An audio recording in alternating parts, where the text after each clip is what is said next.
ہم chapter discuss کر رہے ہیں اور پاکستان بن گیا، ختیجہ مستور کا لکھا ہوا ہے۔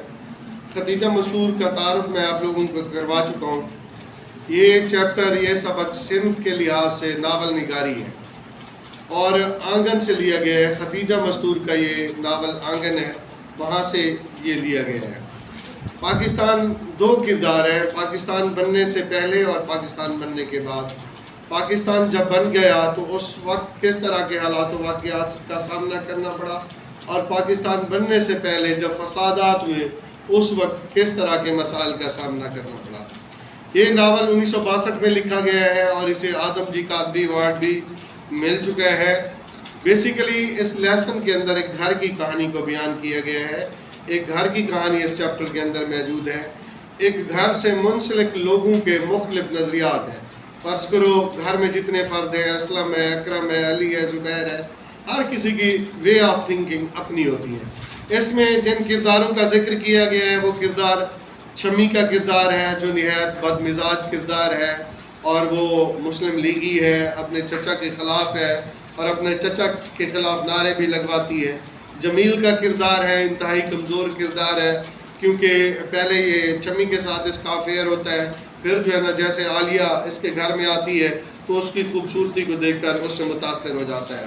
تو یہ بھی اپنے باپ کے برعکس ہوتا ہے۔ بڑے چچا ہے، مظہر کا کردار ہے، کریمن بوا ہے جو گھر کی ملازمہ ہے، اس کا کردار ہے، اور صفدر کا کردار ہے۔ تو اس چیپٹر میں اگر آپ دیکھیں گے تو جس طرح ختیجہ مستور کا ایک عورت ہے، تو اس کردار میں جو نا اس سبق کے اندر ایک عورت کی جو لب و لہجہ ہے وہ بھی آپ کو نظر آئے گا۔ اب ہم شروع کرتے ہیں۔ پاکستان بن گیا، لیگی رہنما کراچی دارالحکومت جا چکے۔ کراچی دارالحکومت کی اگر ہم بات کریں، یہ آج کل جو ہمارا دارالحکومت ہے وہ اسلام آباد ہے۔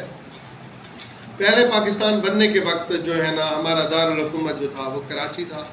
اب پاکستان بننے کے بعد لیگی رہنما سے مراد قائد اعظم ہے اور لیاقت علی خان ہے۔ جیسے پاکستان بنتا ہے تو یہ لوگ یہاں آ جاتے ہیں۔ پنجاب میں خون کی ہولی کھیلی جا رہی تھی۔ پنجاب میں قتل و غارت کا سلسلہ تھا۔ پنجاب دو پنجاب تھے، ایک یہ پنجاب ہے اور دوسرا پنجاب جو بھارت میں ہے وہاں پہ تھا۔ تو وہاں قتل و غارت کا سلسلہ تھا۔ میں آپ لوگوں کو سعادت حسن منٹو کے بارے میں بتا چکا ہوں کہ 1 لاکھ مسلمانوں کو مار کر کافروں نے یہ سمجھا کہ مسلمان ختم ہو گئے۔ 1 لاکھ کافروں کو مار کر مسلمانوں نے یہ سمجھا کہ کافر ختم ہو گئے۔ اصل میں 2 لاکھ انسانیت کی موت ہوئی ہے، نہ کافر ختم ہوئے نہ مسلمان ختم ہوئے۔ بڑے چچا اس صدمے سے جیسے نڈھال ہو گئے تھے، مطلب جو انہیں دکھ تھا۔ بڑے چچا بے شک مسلم لیگی تھے، لیکن وہ کہتے ہیں یاد ماضی عذاب ہے یا رب، چھین لے مجھ سے حافظہ میرا۔ کچھ یادیں، وہ یادیں جو دردناک ہوتی ہیں، وہ ہمیشہ انسان کی ذات کے ساتھ منسلک رہتی ہیں۔ اور بڑے چچا مطلب یہ تقسیم کے بعد جو معاملات تھے اس میں بہت زیادہ افسردہ تھے۔ بیٹھک مہمان خانے کو کہتے ہیں۔ بیماروں کی طرح وہ ہر ایک سے پوچھتے رہتے تھے، مطلب ہر ایک سے سوال کرتے رہتے تھے یہ کیا ہو رہا ہے، یہ کیا ہو گیا ہے۔ اب مسلمان جو تھے وہ ہندو کو مار رہے تھے، ہندو جو تھے وہ مسلمانوں کو مار رہے تھے۔ قتل و غارت کا سلسلہ تھا، غدر لگ چکا تھا۔ وہ لوگ ایسے لوگ تھے جو پہلے محبت اور مربت کی زندگی گزارا کرتے تھے، ایک دوسرے کے ساتھ انسیت کی زندگی گزارا کرتے تھے۔ یہ ہندو مسلمان ایک دم ایک دوسرے کے جانی دشمن کیسے ہو گئے؟ جب ایک دوسرے کے ساتھ رہتے تھے تو ایک دوسرے کی عزتوں کی حفاظت کیا کرتے تھے۔ آج کیا ہو گیا ہے کہ وہ ایک دوسرے کے جانی دشمن ہو گئے ہیں؟ یہ انہیں کس نے سکھایا؟ اب استفہامیہ لے جائے، سوالیہ انداز ہے، وہ کہہ رہے ہیں کہ یہ انہیں کس نے سکھایا؟ آخر یہ کیسے ہو گیا کہ وہ ایک دوسرے کے دشمن ہو گئے؟ ان کے دل سے کس نے محبت چھین لی؟ وہ جو محبت اور مربتیں ان کے درمیان میں تھی، جو پیار اور خلوص اور اپنیت اور درد مندی ان کے دل میں تھی، یہ اچانک کیا ہوا کہ وہ ساری چیزیں ختم ہو گئی؟ دوسرا اقتباس ہے، جب وہ سب کچھ عالیہ سے پوچھتے ہیں تو وہ ان کا سر سہلانے لگتی ہیں۔ عالیہ کے بارے میں آپ لوگوں کو بتا چکا ہوں۔ عالیہ کے والد محترم فوت ہو چکے ہیں۔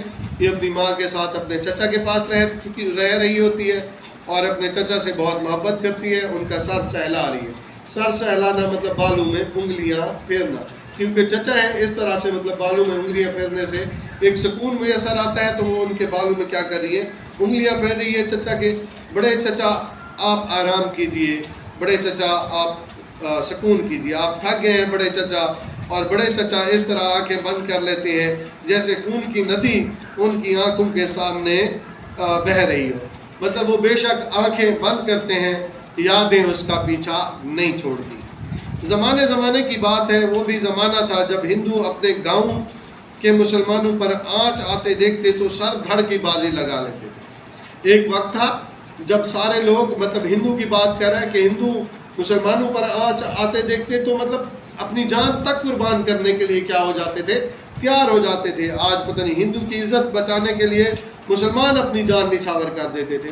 اس طرح ان کے درمیان محبت اور مرفتیں تھیں. اچانک ان کی محبتوں کو نظر لگ گئی، اچانک ان کی اپنائیت کو نظر لگ گئی، اچانک ان کے درد دل کو نظر لگ گئی. ایسا بھائی چارہ تھا کہ لگتا تھا ایک ماں کے پیٹ سے پیدا ہوئے. مطلب درد دل بہت بڑی چیز ہے. وہ میں کہتا ہوں نا، ذکر مریخ و مشتری کے ساتھ اپنی دھرتی کی بات بھی تو کرو. موت کا احترام برحق ہے، احترام حیات بھی تو کرو. یا داور حشر مجھے تیری قسم، عمر بھر میں نے عبادت کی ہے. تو میرا نام آیا اعمال تو دیکھ، میں نے انسان سے محبت کی ہے. وہ لوگ انسانیت کی محبت جانتے تھے. پھر ایسے لوگ پیدا ہوئے جنہوں نے ان کے درمیان میں تقریب کاری پھیلا دی اور ان کو کیا کر دیا، تقسیم کر دیا. وہ محبتیں، وہ مروتیں، وہ ساری چیزیں کیا ہو گئی، ختم ہو گئی. پر اب کیا رہ گیا؟ دونوں کے ہاتھوں میں خنجر آ گئے تھے، دونوں ایک دوسرے کو مار رہے تھے. کریمن بوا کا کردار گھر کی خادمہ کا کردار ہے، لیکن وہ گھر کی فرد محسوس ہوتی ہے، گھر کی فرد لگتی ہے. اس کی وجہ انوالومنٹ ہے، وہ گھر کے تمام معاملات میں انوالو ہوتی ہے. کی خبریں سن کر ٹھنڈی آہیں بھرا کرتی ہے. اپنے شہر میں فساد تو نہ ہو آتا، مگر سب کی جانوں پر بنی رہتی، پتہ نہیں کب کیا ہوگا. تو مطلب اب سارے لوگ بڑے پریشان تھے. جب کوئی مصیبت آتی ہے تو سارے لوگ بہت پریشان ہو جاتے ہیں. جیسے آج کل کے دور میں اگر آپ دیکھیں، اس دور میں واویلا ہے فلڈ کا، تو فلڈ کی وجہ سے سارے لوگ، بے شک جن کے پاس وہ پانی کا ریلا نہیں بھی پہنچا تو وہ پریشان ہے. اور مصیبتیں جب انسان کی ذات کے ساتھ منسلک ہوتے ہیں، وہ کہتے ہیں نا، وہ پھر ہمیشہ انسان کے اندر خوف اور کھٹکا پیدا کرتی ہیں. کہاں ہوگا میرا شکیل؟ اس کے دل میں شکیل کی محبت ہوتی ہے اور وہ شکیل کے لیے کہہ رہی ہے کہ کہاں ہے. بمبئی میں فساد کی خبر سن کر بڑی چچی بلکنے لگی. بڑی چچی کو بہت زیادہ افسوس ہوتا ہے. اس موضوع پر کافی سارے افسانے بھی لکھے گئے ہیں. اشفاق احمد نے ایک افسانہ لکھا ہے گڈریا، اسے آپ دیکھ سکتے ہیں. اور سعادت حسن منٹو نے ایک افسانہ لکھا ہے جس کا عنوان ہے کھول دو، آپ اسے بھی پڑھ سکتے ہیں. تمہارا پاکستان بن گیا جمیل، تمہارے ابا کا ملک بھی آزاد ہو گیا، پر میرے شکیل کو اب کون لائے گا؟ سب ٹھیک ہو جائے گا، اماں وہ خیریت سے ہوگا. مطلب تمہیں وہم نہیں کرنا چاہیے. کسی کو تسلی دینے کے لیے اس طرح کے الفاظ ادا کیے جاتے ہیں. یہ فساد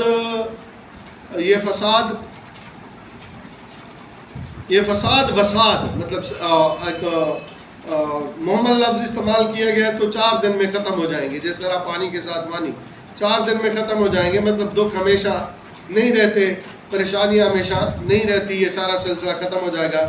جمیل بھیا ان کو سمجھاتے مگر ان کا چہرہ فاق رہتا. مطلب وہ بھی افسردہ رہتے تھے. مطلب واضح بات ہے، درد ہے تو درد کی کیفیت انسان کے چہرے سے عیاں ہوتی ہے. شام سب لوگ خاموش بیٹھے چائے پی رہے تھے. شام کا وقت ویسے بھی افسردگی کا وقت ہوتا ہے کہ ماموں کا خط آ گیا. انہوں نے اماں کو لکھا تھا کہ انہوں نے اپنی خدمات پاکستان کے لیے وقف کر دی ہیں. وہ اپنا سب کچھ پاکستان کے لیے وقف کر کے بیٹھے ہیں اور جلد ہی جا رہے ہیں، جلد وہ پاکستان چلے جائیں گے. اگر آپ لوگوں کو چلنا ہو تو فوراً جواب دیجیے اور تیار رہیے. مطلب یہاں ہجرت کی بات کی جا رہی ہے کہ اگر آپ نے پاکستان، کیونکہ پاکستان بن چکا ہے، اگر آپ نے جانا ہے تو آپ میرے ساتھ جانے کے لیے تیار ہیں. بس ابھی تار دے دو جمیل میاں، ہماری تیاری میں کیا لگے گا، ہم تو بس تیار بیٹھے ہیں. اب لوگ پاکستان کی طرف آ رہے تھے جو وہاں تھے. اپنا بھائی ہے، بھلا ہمیں اکیلا چھوڑ کر جا سکتا ہے. مطلب یہاں خونی رشتے کے تقدس کی اس نے بات کی ہے کہ تمام لوگ تو ساتھ چھوڑ دیتے ہیں، لیکن جو خونی رشتے ہوتے ہیں وہ ساتھ نہیں چھوڑتے.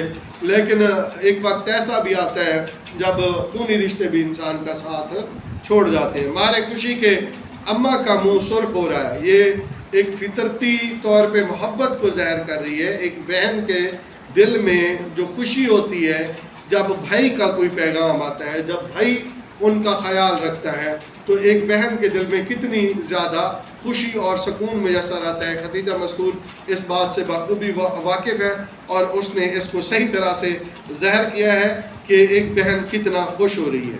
جمیل بھیا نے اس طرح گھبرا کر سب کی طرف دیکھا جیسے فسادی ان کے دروازے پر پہنچ گئے۔ وہ کیونکہ جہاں انسان رہتا ہے اس جگہ سے فطری طور پر انسان کو محبت ہوتی ہے، وہاں سے جانا انسان کے بس میں نہیں ہوتا۔